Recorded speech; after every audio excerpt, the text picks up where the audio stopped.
The dying son by James Jeans, summary in Urdu. इसमें कायनात की वुसअत को बयान किया गया है।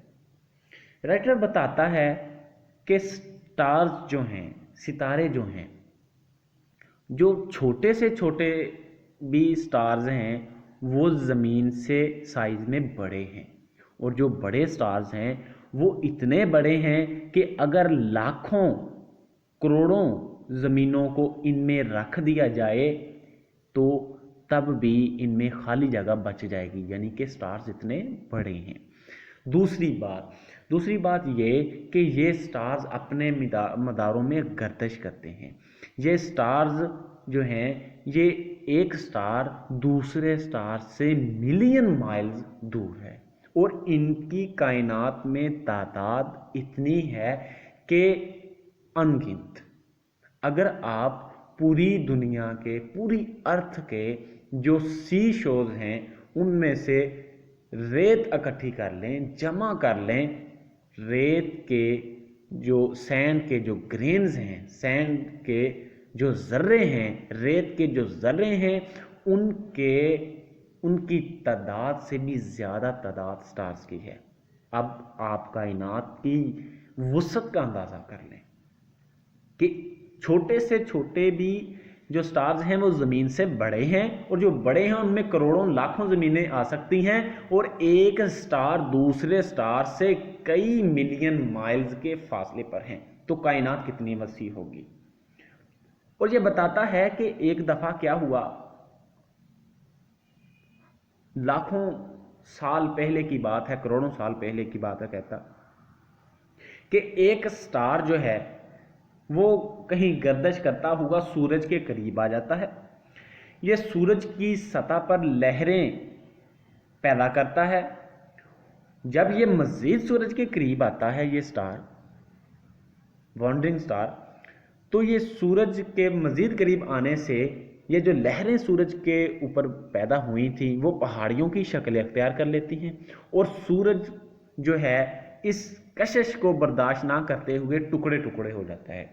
सूरज के जो टुकड़े होते हैं वो सूरज के गिर्द घूमना शुरू कर देते हैं, और आहिस्ता आहिस्ता वो ठंडे हो जाते हैं और अपनी रोशनी खो देते हैं, और उन्हें हम प्लानेट कहते हैं, यानी कि सियारे, और हमारी ज़मीन भी उन्हीं में से एक है।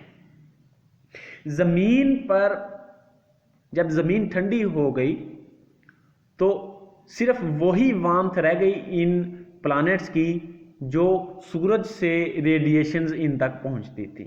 सूरज से जो रोशनी इन तक पहुंचती थी वही तपश पैदा करती थी, ना इसकी तपश अपनी है ना कोई और चीज़। इसके अलावा जब वक्त गुजरता गया तो ज़िंदगी जो है वो बड़ी सादा फॉर्म में वजूद में आई, सिंपल ऑर्गेनिजम्स की फॉर्म में, यूनिसेलुलर जो है वो ऑर्गेनिजम्स की फॉर्म में ज़िंदगी वजूद में आई।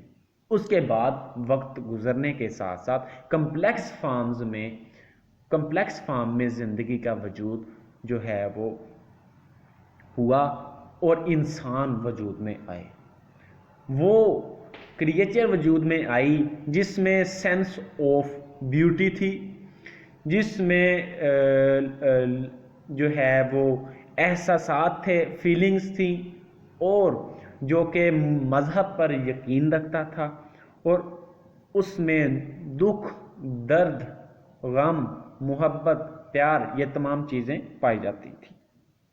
अब सवाल ये पैदा होता है कि अगर ज़मीन पर ज़िंदगी है तो किसी और सैयारे पर ज़िंदगी का वजूद क्यों नहीं है?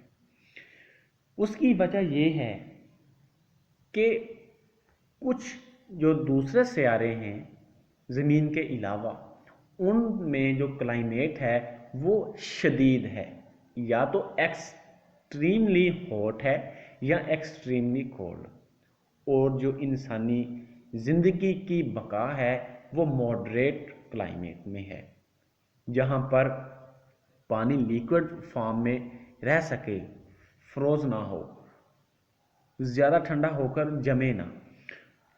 अगर ज़्यादा ठंड में इंसान जाए तो उसका खून जो है وہ سکڑ سکتا ہے، اس کا خون جو ہے وہ منجمد ہو سکتا ہے۔ تو انسان سیویئر کلائمیٹ میں بقا نہیں رکھ سکتا، زندگی کو برقرار نہیں رکھ سکتا، زندگی کے پروسیس کو۔ اسی وجہ سے جو ہے وہ دوسرے پلانٹس پر زندگی کا وجود نہیں ہے۔